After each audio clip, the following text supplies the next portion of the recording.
Welcome back to the Vanessa G Fitcast. I'm Vanessa Pozos, and here with me is Omar Pozos, my co-host. And Happy New Year! Woo! Ready? Hope I didn't blow anybody's ears off. Man, it is actually 2024, and that is very exciting. How do you feel? Well, I feel because we are currently actually recording this in 2023. We're time traveling. Yeah. Whoa. But no, we are picking up on what we left off on last week, which is helping you set your goals for 2024, but also actually achieve your goals this new year. And so this episode, part 2, is all about that achievement portion of it. We used our really scientific approach to breaking it down so that we can set the right goals, because that's huge. We got to set the right goals for the new year. But now we need to talk about actually achieving them, because setting goals is not going to get you all the way there. Like, Olympians all have the same goal of winning gold medals, but only the best ones who actually have the systems in place to get to achieving the goal actually achieve the goal. Setting a goal does not set you apart. How you go about achieving the goal is what sets you apart. Yeah. And then also one thing I want to add to, we've mentioned this a couple of times on the podcast before, but I think we've kind of gotten away with it, but the importance of keeping your 3-foot view, right?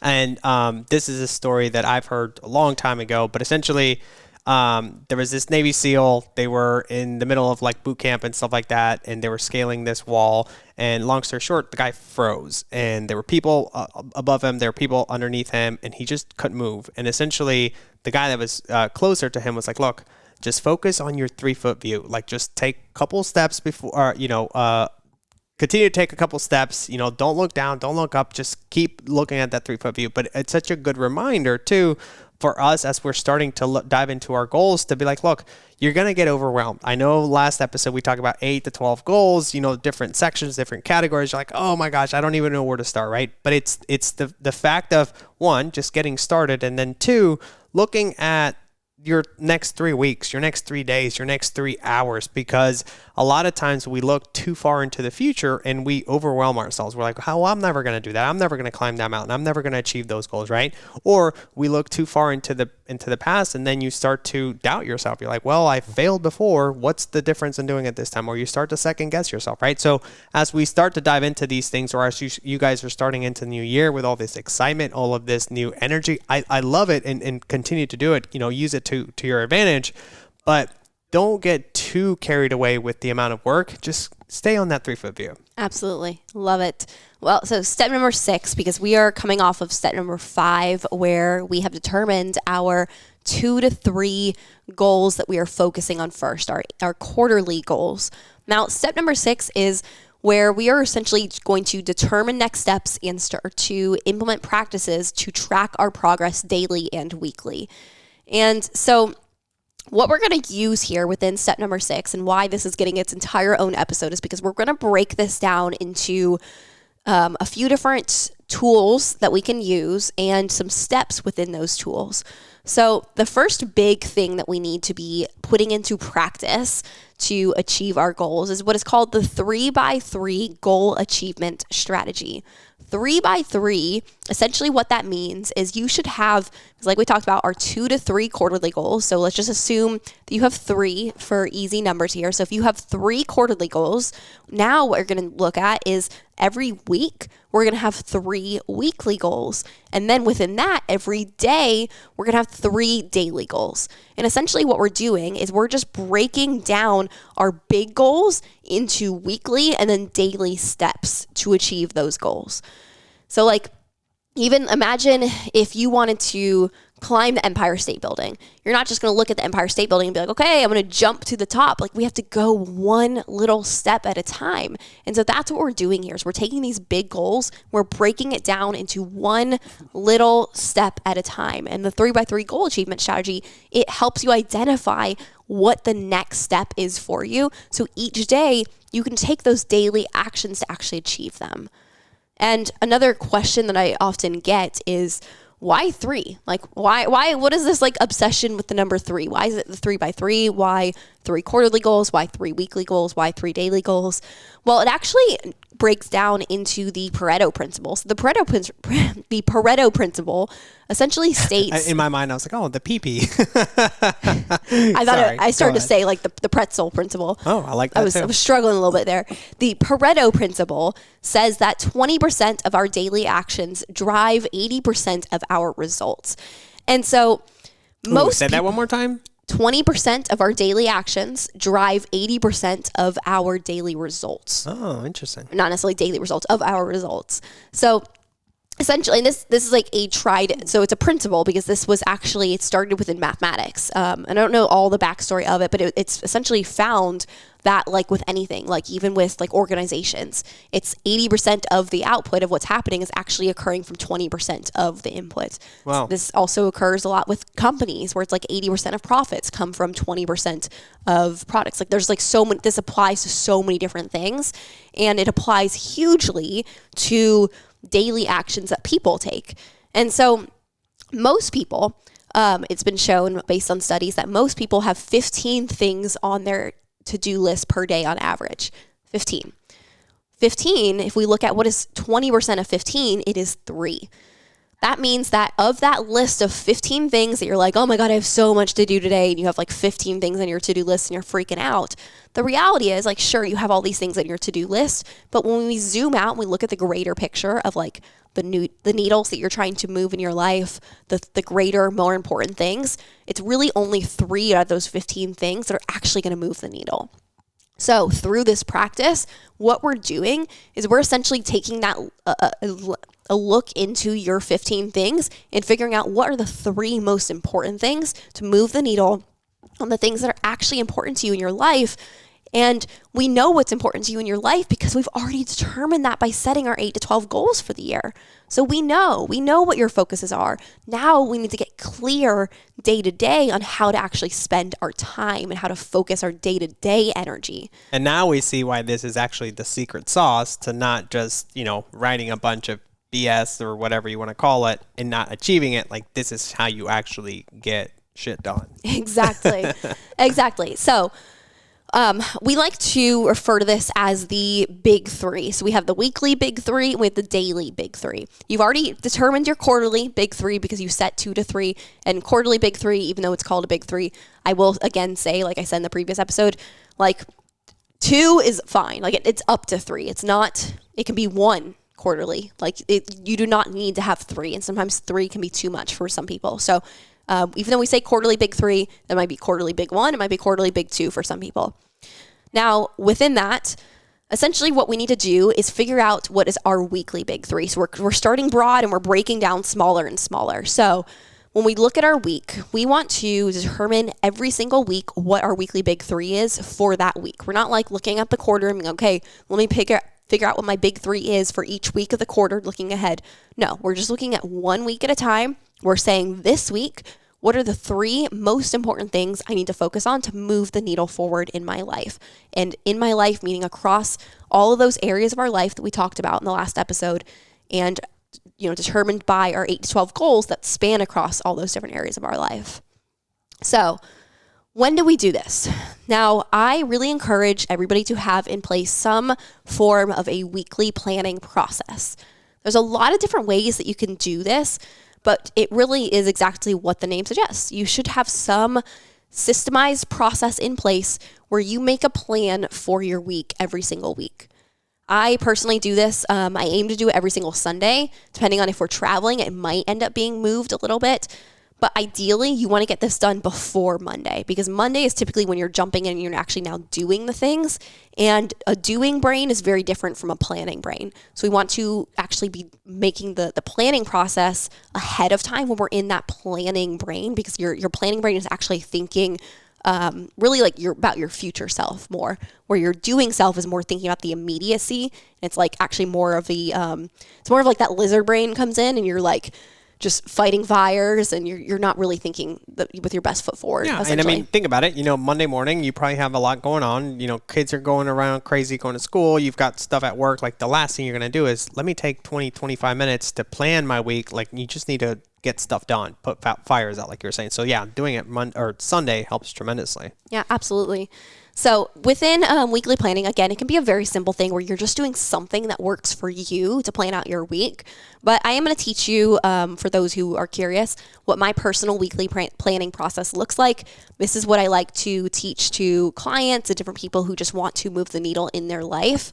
And this doesn't even require you to have goals in place. You do not need to have quarterly or annual goals in order to follow along this process. Like, anybody can jump in and use this anytime. So the weekly planning process, first, it's going to be broken down into 6 steps. The first 3 steps are about looking backward. Again, we like to look back before we can look forward. We talked about this a little bit last episode.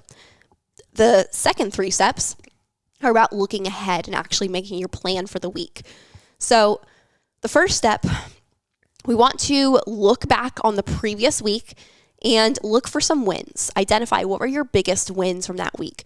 I would encourage you to get at least 3, but aim for like as many as you can, really. Like, write down how many wins you can think of, what went well, like what were the wins from that week. Highlight those wins, celebrate them, because you only find what you look for. And if you're not asking yourself regularly what happened that went well, like what were some wins, those things just aren't ever going to come up across your mind. And then your brain is probably going to be focused on the negative, because that's naturally what the human brain typically does. And one thing I learned is, it doesn't matter how small or how little the action was or whatever you did. Mm-hmm. If it's a win for you, like, count it. And also, like, celebrate it a little bit. Like, if you're like, hey, I planned on going for a walk today and I went for a 5-minute walk, like, that's a win right there. And it's the little things that, like, again, like Vanessa was saying, what you're aware of, or now I'm messing it up. I don't know what you're trying to say. You focus on what you're more aware of, right? So if you celebrate the wins, if you start to notice little things, you catch yourself winning and you continue to do it. So it doesn't matter how little, how insignificant it looks, count it. Yeah. Your brain is naturally a question answer.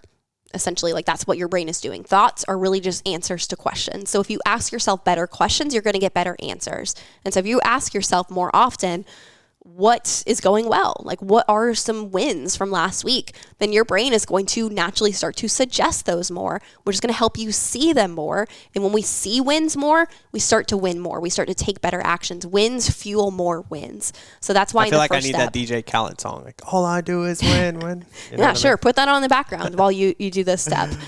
Well, then the next step, what we're going to do is we're going to also reflect on last week, but we're going to reflect on what worked and what didn't work. So if we're looking back at our previous week, like, once you have this process in place, you're going to look back on the previous week and be like, okay, what was my big 3 from last week? Did I achieve that big 3? If so, like, what worked? What went well? If I didn't, what didn't work? What, didn't go well? Like, it's important to ask those questions from a very neutral standpoint. This is not a, like, put yourself down for not achieving your big 3. It's very, very normal. And every single week, like, you're going to have weeks where you achieve them. You're going to have weeks where maybe you get 2 out of 3, weeks you get 0 out of 3. Like, this is normal. And it's not something to, like, beat yourself up over for not hitting your big 3. But if you are not actually reflecting on what didn't work, because if you look at, okay, I was 0 for 3 on my big 3 this week, and instead of being like, oh, I suck, this is terrible, I hate this process, I'm not going to do this anymore. Instead, if you're like, okay, I was 0 for 3 on my big 3 this week. Interesting. What happened? Oh, okay. So I realized that, I set this big 3, but then this big fire came up in my work, and that really took over a lot of my focus and my energy. Okay, cool. Well, what can I learn from that? Like, maybe I can see that I can look ahead at my work calendar and trying to anticipate those things more and not have so many personal big 3 items on those weeks. Maybe have more work big 3 items.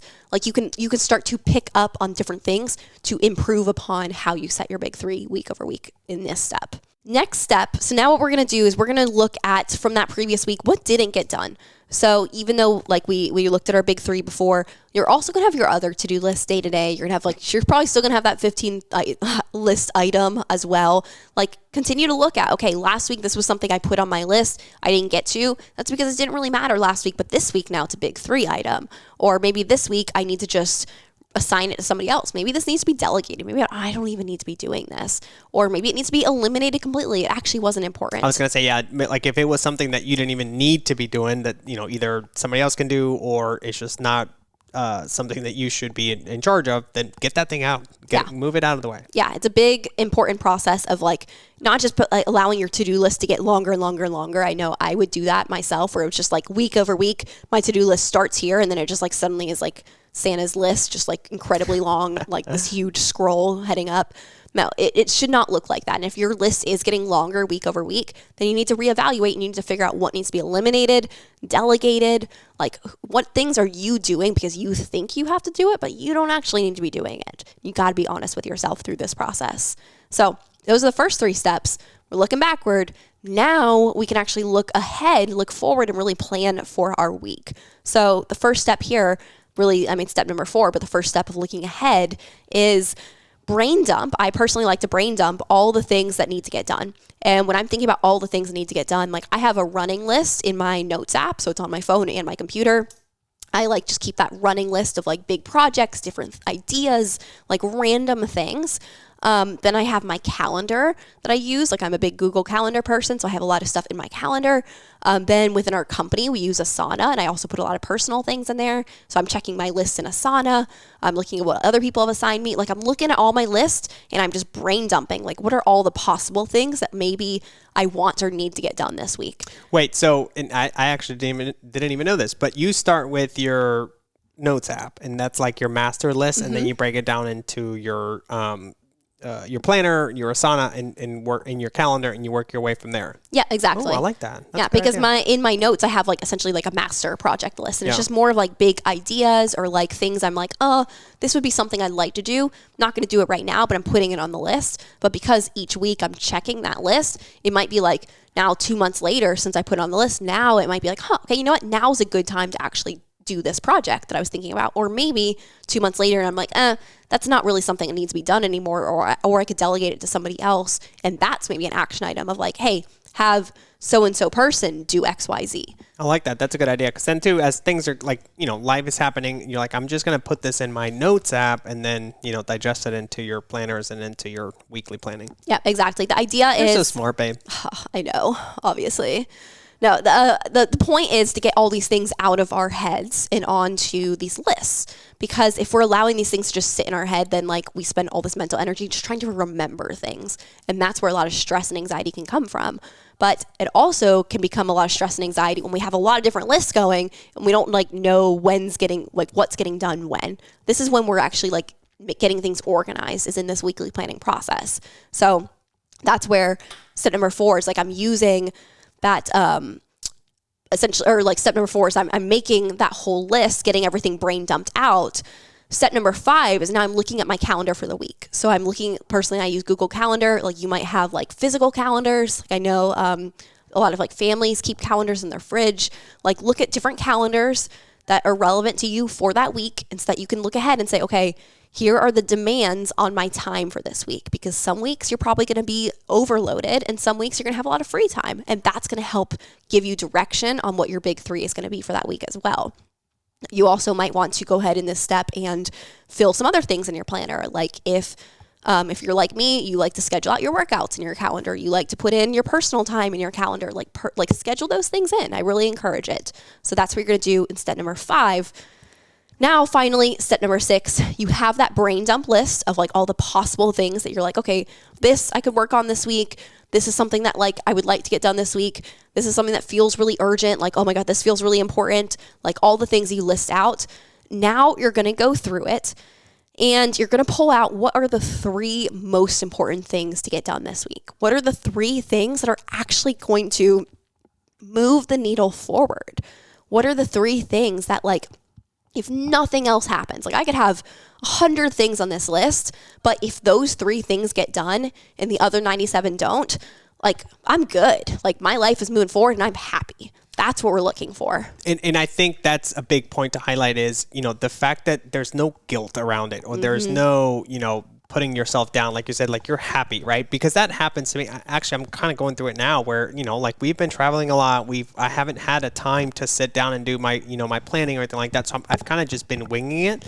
And sure, it's, the holiday season and everything. But to me, I'm like, I feel like I'm behind. Like I feel like I'm not doing enough. And a lot of these feelings, a lot of these like, I feel is because my perception is a little bit, biased. And essentially, if I would stick to something like this, which is something that I'm planning on doing, here in the next new year or in the next couple of days, is it gets rid of that guilt. And instead of you feeling guilty or feeling remorseful or whatever, like you actually just dive into things, you get it done, and then you're like, oh, I have 20 minutes. Let me just kick my feet up and just hang out because I've done everything I need to do. Well, it gives you clarity on like what success is. Because when we just have like a random, like big long list of all these things that need to get done, then we always feel like we're not doing enough. And I think that's where people get overwhelmed because they're like, what do I do? Just keep adding to the list. If nothing is happening, nothing is changing. Like if you just have this long list of things, like you could get most of the things done on the list, but because you don't complete the whole list, you're like, oh, I'm a failure. I'm still behind. Like there's so many different things.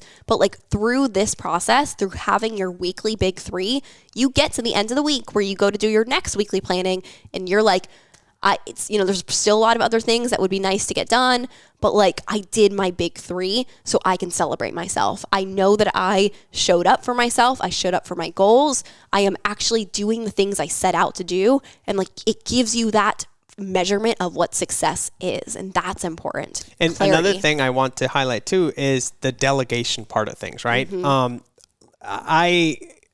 And Vanessa would laugh because, like my family growing up, like we didn't have landscapers, we didn't have housekeepers, we didn't have any of that stuff. So I've always been very used to like, I'm just going to do it myself. If it takes me 20 minutes, I'll just get it done.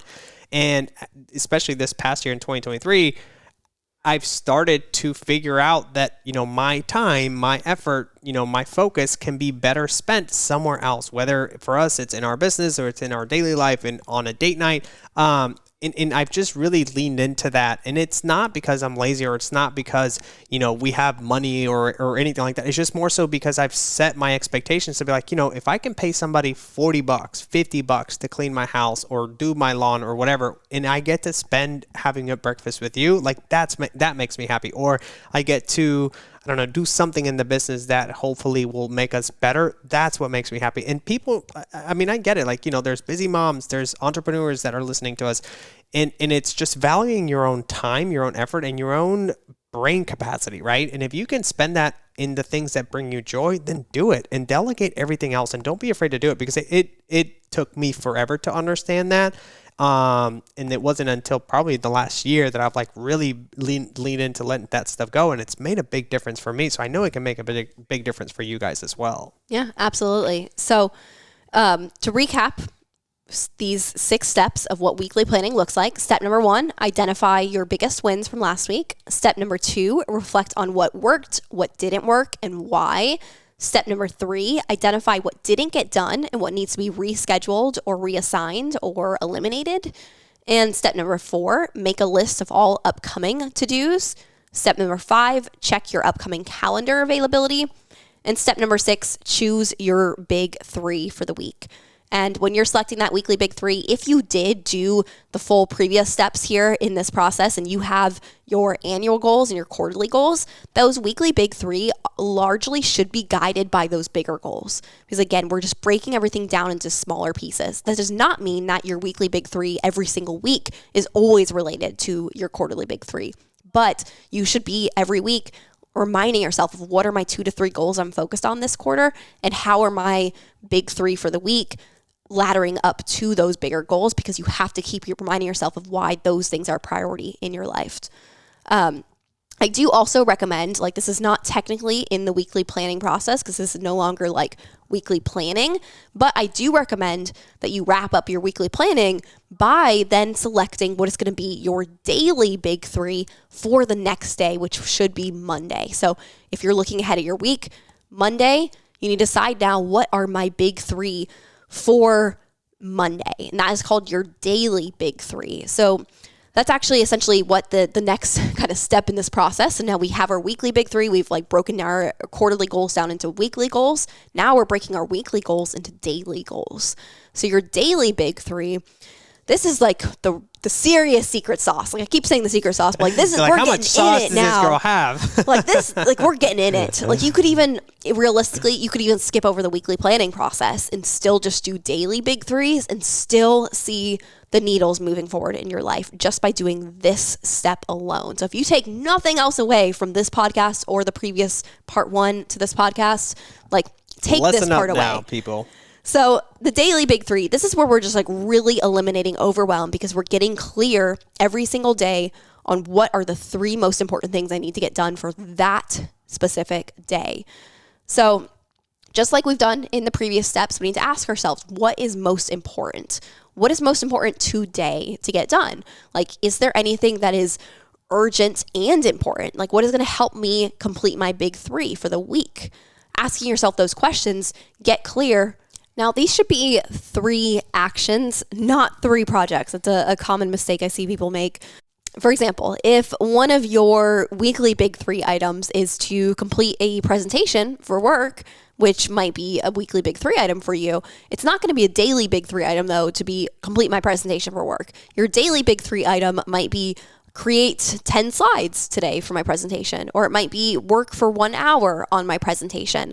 We don't make projects daily items. We break our projects into daily actions to complete a project. Does that make sense? Yeah, that makes sense. So essentially, you can work Monday through Thursday for your project that's due on Friday. That's what you're saying. Yeah, essentially. I mean, it doesn't really even matter necessarily when it's due. It's just more so of like your weekly item is not just going to now be like put as a daily item, if that makes sense. Yeah. No, absolutely. It's what action steps can we take on a daily basis that are going to get us to that end goal. Exactly. We want to set ourselves up for wins. And that might be something you learn about yourself. If you're recurringly not hitting your big 3, then you can be like, okay, maybe I'm making my big 3 unrealistic here and I need to like actually break it down a little bit. So it might be like, maybe I'm saying complete this thing, but it actually needs to be, work on it for an hour. Yeah, work on it for a time period, which I know is manageable. I know I can get that done. It's going to help me towards completing it. So your big 3, something I want to clarify here too is like, again, I kind of mentioned this before, but you're going to have other to-do list items each day, most likely, depending on who you are, of course, and like what you have going on. But most people do have other things on their list. I know I still put like a bunch of other things on my to-do list each day, but to me, those are like brownie point items. Those are bonus points. I get my big 3 done first. Those are always the first 3 things I do for that day. After I get my big 3 done, if I wanted to, I could say I'm, like today's done. I don't need to like be productive at all today. Off. There's nothing else I need to do today because it's not necessarily just about work. Like you might have personal things on the big 3, but like you get those big 3 done. You don't necessarily have to hold yourself accountable to do anything else. But you'll find that oftentimes after you get that big 3 done, you feel good about yourself and you get the ball rolling and you want to hit a few more things on the list anyway. So it's like those are brownie points. You're not making sure that you do get them done, but they are there for you if you do have energy and time availability to still get them done as well. I like that. That's a good way to do it. Now, as you do essentially follow this process, you're going to find that just like getting those daily big 3 every single day starts to feel like a win. And as you zoom out each week, you're going to start to notice that you're getting further and further along towards hitting those bigger goals. And that's how we are now taking those big goals we've talked about, like those goals that might be feeling really risky for you for the year. And you're like, oh my gosh, I'm making my way towards hitting those goals. Like I'm going to hit them. I'm going to achieve them. This is how we do it each day, day over day with these practices. And so one last practice that I do want to leave you with, and this is another one I encourage you to implement, is what we call the end of day shutdown routine. This is when I actually make my big 3 every day for the next day. So if you remember, we wrapped up our weekly planning and I said, after I finish my weekly planning on Sunday, I'm going to go ahead and choose my big 3 for Monday. I'm going to go ahead and select that. Then at the end of Monday, when I wrap up my day, it might be end of the workday, or maybe for some people, it's just like end of the evening. It's maybe when they're getting ready for bed. Whatever feels like a good end of the day for you to do this practice, I encourage you to do some form of a shutdown routine. And a shutdown routine, it can be super, super simple. The only thing that has to be a part of this routine is reviewing your to-do list for that day, seeing, what didn't get done, what needs to be maybe moved to a different day, what needs to be delegated, what needs to be eliminated, like just kind of like moving around, shuffling things, but then also looking at your overall like big list that you made for the week, your weekly big three, your other lists you have going on, your calendar, and determining what are the 3 most important things that I need to get done for tomorrow. Always asking yourself those same questions. What are the 3 most important things? Remember that Pareto principle. 20% of your actions drive 80% of your results. There are 3 things. If you identify them, those 3 things are going to move the needle forward for you. And you need to identify what they are. So in this shutdown process, that's when you're going to figure out what they are. Now, with the shutdown process, I also encourage you to add any other steps that help you make this a routine and make it a process. So for example, for me, it's like once I select my big 3 and I write it out in my planner, then I'm going to shut down my laptop. I'm going to like physically close it. I'm going to unplug it from my other monitor so it's not like glowing. And I'm going to close my planner up and I'm just going to tidy up my desk. And the point is that the fact that I end every single workday with those steps is that that's what tells my brain work is now done. It's a consistent rhythm day after day that is telling my brain, oh, we are complete with work now. Everything has been taken care of. And when I say everything has been taken care of, it doesn't necessarily mean that everything got done. Everything was taken care of and that nothing was forgotten about. There was nothing that happened today that like somebody said, oh, I need you to do X, Y, Z. If they told me that, I wrote it down in my planner, and then in my end of day shutdown routine, I saw that line item and I said, okay, this is where it's going to go. I'm going to do that later in the week, or I'm going to delegate this to somebody else, or I'm going to figure out another way to get this done. Like I've thought through in that shutdown process where that item is going, so it has not been forgotten. And it helps you also close the loops in your brain too, right? Exactly. So again, like you said, you physically close your laptop, but then it allows you to, if you're a mom, be a mom for the rest of the afternoon, or be a wife, or be whatever you're trying to do. Or if anything, just completely let your mind rest for that particular time period. Yeah. Have you ever noticed how every good Netflix show ends with a cliffhanger? It ends with like, oh my God, like, did she die? Or like, what really happened? Did she like, sell who that was house that? on Selling Sunset? There's like every episode ends with like question, like some sort of like loop being opened up in your brain. That's because they're very smart and they know that if they open a loop in your brain, you're going to keep thinking about it and you're going to have this urge to continue to want to go back to it. Whoa. The same thing happens with our to-do list. Every time you put something on a list of like, oh, I need to get this done, you're opening up a loop for that item. Which is why on next week's episode, we're going to share even more information on goal planning. Did Omar die on the episode? Did he make it to his photo shoot or not? Yeah, but this is a real thing. This is a real studied research thing. It's called the Zeigarnik effect. Dr. Bluma Zeigarnik, there's a quote from her saying... That's an interesting name. Bluma. Yeah, Bluma Zeigarnik. I'm not sure where she comes from, but she says, our minds quickly forget finished tasks. However, they are programmed to continually interrupt us with reminders of unfinished tasks. These intrusions constitute the Zeigarnik effect. That is why you might find yourself laying in bed at night with like your brain spinning over, oh my God, I have to do this, I have to do that. Or finding yourself walking around in the evenings with this like low-grade feeling of just anxiety, or waking up in the mornings, like especially on Monday mornings, super common, where you wake up with like the Monday scaries because it's this feeling of like, I know there's a lot of things that need to get done, but I don't have clarity on what's getting done when and what's the priority. This process gives you that clarity. It closes the loops so your brain can be at rest when it's meant to be at rest. This is why this process works. This is why high performers use these types of processes in their life. So I hope that this entire process from start to finish is going to be helpful for somebody. I hope somebody will actually go through and do all of this. If you do, please let me know. I would love to hear that you're implementing this process. But like I said at the very beginning of part 1, I know that this is an intensive process. I don't intend for everybody to walk away doing every single step here. If you do, amazing, great. I commend you for it, and you're going to see incredible results for it. But there's nothing wrong with only taking pieces of the process right now and building upon that year over year to where you find yourself maybe next year you do more of the process, then the next year you do more. I know that's how I've gotten into this, was just like over year building upon it and figuring out how to make it feel really effective for me.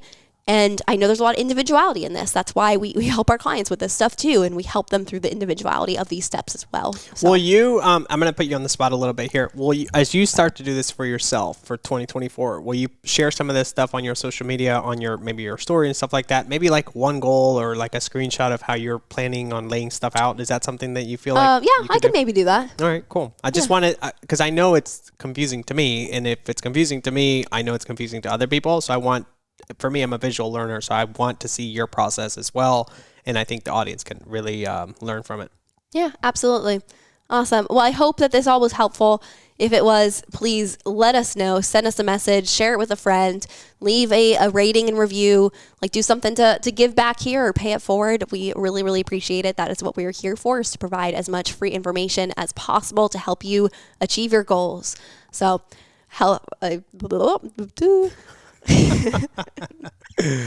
Happy New Year. It's going to be an amazing 2024. Thank you again for listening. We'll be back next week. See you guys next year. No, wait. No, this year. Bye, you guys. Bye.